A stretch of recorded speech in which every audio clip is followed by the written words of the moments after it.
What's going on, everyone? So, Lakers could use some bench scoring. They could use some, kind of that four spot, maybe small ball five on occasion, right? You kind of look at this roster, and you do have guys like Adu Thero, obviously Rui Hachimura, Jared Vanderbilt could even slot in at the four.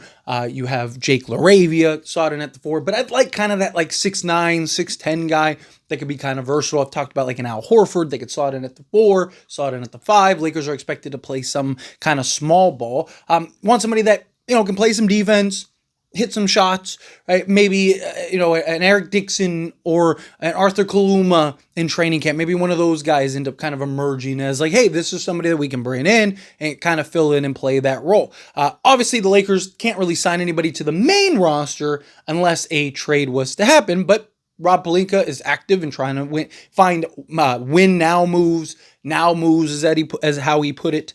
So hopefully the Lakers can find something between now and training camp so they can make some moves and bring on some guys. They've even talked about keep an eye on the Warriors because depending on what happens with that Jonathan Kuminga situation, Lakers could end up still being in the hunt for Al Horford, DeAnthony Melton, so on and so forth. Gary Payton II, guys like that. But one guy that is still on the market that was kind of linked to the Warriors and was looked at as kind of like the contingency if they weren't to land Al Horford, and that is Trey Lyles. Now, some of you I've gotten comments from want me to break down and talk about Trey Lyles, so let's talk about it. Let's break it down, talk about Trey Lyles, right? We're in the offseason, not really a bunch of craziness going on, so let's have some fun and talk about the potential and what Trey Lyles could potentially bring to this team. Talk about a guy, again, 6'9", 6'10", versatile, can slot in at the 4, slot in at the 5. He's 235,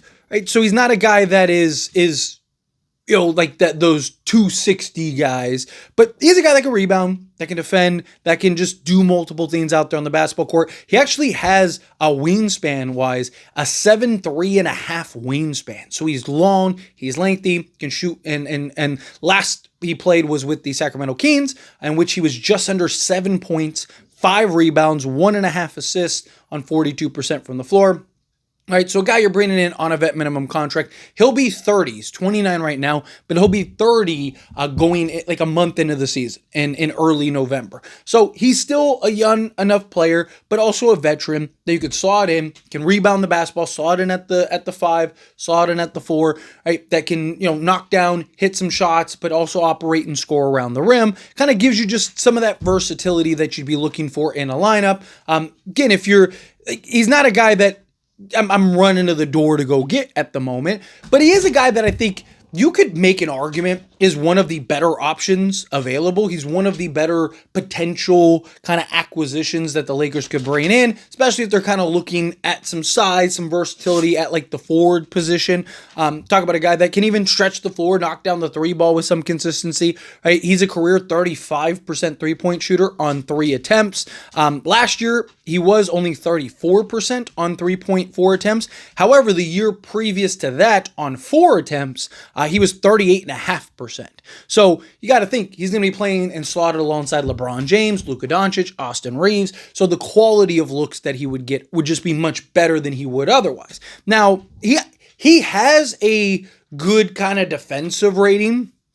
Right, so he's a guy that he can block shots. He has that wingspan. He's kind of mobile. He has a good defensive rating, but he's kind of one of those like last year he was a 115 and a half. Right, he is a career 111.6. Right, Sacramento was basically gave up on all defense. Like they just said, hey, we're not going to play defense this year. You kind of look at the years where he was on like San Antonio. He was 114, 112 and a half. Denver, he was like a 109.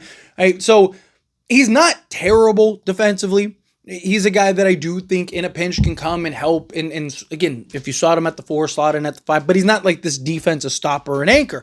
However, you never know. right? You get a guy that comes in, he buys in, he's like, hey, I'm not on Sacramento where we're giving up 140 points a night and, at best playing for a play-in team. I'm on a team with Luka Doncic, LeBron James, Austin Reeves, and I get to actually now contend and compete and try to win an NBA championship. Let me do my part on the defensive side of things, especially if he wants to, get minutes and consistency out there on the basketball court. Best way to do that is defend, be switchable, be versatile. He can shift and move well, so he's a guy that can defend in the pick and roll a little bit, defend out on the perimeter, defend near the rim. He's not a guy that, you're putting on your best defender or nothing, but he can with, JJ Redick's kind of defensive schemes, a guy that can defend 1 through 5 for you and just in a pinch. Not a guy you want to leave on an island against like a Ja Morant or something like that or an SGA, but if he gets switched on him, he can at least try to make things difficult, hold his own, be the help defender, block some shots, right? But primarily you'd be looking for him to be kind of more of an additional offensive piece, right? Like, to me, I look at Trey Lyles, like if the Lakers were to trade Rui Hachimura, and whatever else, right? Rui Hachimura, Dalton Connect, and Gabe Vincent for, say, Andrew Wiggins. And it's like, okay, we could kind of use another 6'8", 6'9" type of forward because we lost one in Rui Hachimura, right? Then I'd go and maybe look at a Trey Lyles that can slot in, play the 4 spot for you, getting small ball 5. Lakers are going to want to play some small ball 5, so he gives you that kind of consistency. He's a role guy. He's a guy that, you're looking in. I could see him being in the rotation, like a top 8 to 10 guy for the Lakers, but he's not a guy that I'd look at and be like, oh, man, this is a guy that should be starting alongside the Lakers. Again, just kind of a depth piece, guy that could kind of help the offense off the bench, right? Because the Lakers, their offense they were one of the worst offensive benches in all of basketball last year. I do think they will be a little better this year, especially if they bring Rui off the bench. Right? There's a lot of talks about that, like Rui coming off the bench. Also, I think Jake LaRavia will help a lot. Jackson Hayes, I think, is still going to feast and eat playing alongside Luka Doncic, so I think he'll probably still get his 8 to 10 points or whatever. So I do think the Lakers bench will be better this year, but it'd be nice to kind of have that guy in a Trey Lyles that can come in, slot in. My only thing with Trey Lyles, like, how much better would he be than an Eric Dixon, right? Now, he has more experience, right? He has kind of that, the defense is probably going to be better, but like Eric Dixon's younger, coming in and kind of would be giving you a lot of the same stuff, the floor spacing ability. So my thing is, like, I think the Lakers would probably bring in Eric Dixon before they go and bring in a Trey Lyles, right? Because Eric Dixon is, like I said, he's 5 years younger, 6 years younger, and could give you a lot of the same offensive versatility. The defensive side of the ball is where the question marks, are. It's like, hey, is he going to be able to defend multiple positions? Is he going to be able to hold his own out there on the defense side of things? Is he going to be able to block shots? But he's a guy, again, that can slot in that like 4-5 Lakers playing small ball. Eric Dixon with the wingspan and all that stuff can kind of slot in and be that defensive piece. Tactically, again, we'll see how he is defensively. He wasn't like great in college, but again, things, you get the right defense schemes, he buys in. We'll see. But again, Trey Lyles, it's kind of where I look at Trey Lyles, that 4-5 type spot, a guy that coming in, give you 12 to 15 minutes a night. Probably give you, 6 to 8 points a game, grab 4 or 5 rebounds for you, dish out an assist or 2. Kind of just, again, be that utility guy for the Lakers, which the Lakers could use, especially if they end up making a trade or making a move. Because, again, the only way that they could bring in some of these guys is via a trade. So Lakers make a trade, you bring in a Trey Lyles, right, as kind of that utility guy that can do multiple things out there on the basketball court for you.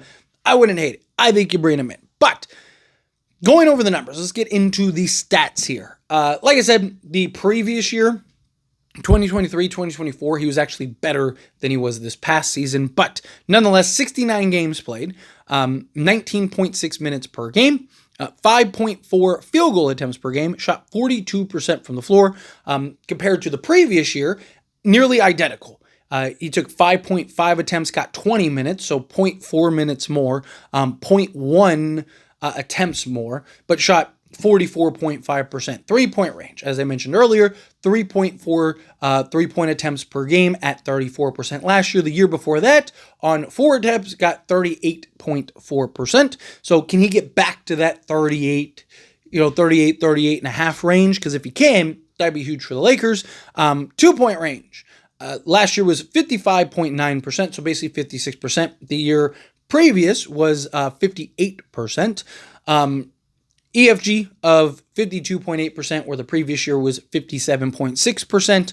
Free throws were identical, the exact same line, 70% on 1.2 attempts. He is a career 74.1% guy on 1.5 attempts. He grabbed 4.6 rebounds compared to 4.4 rebounds.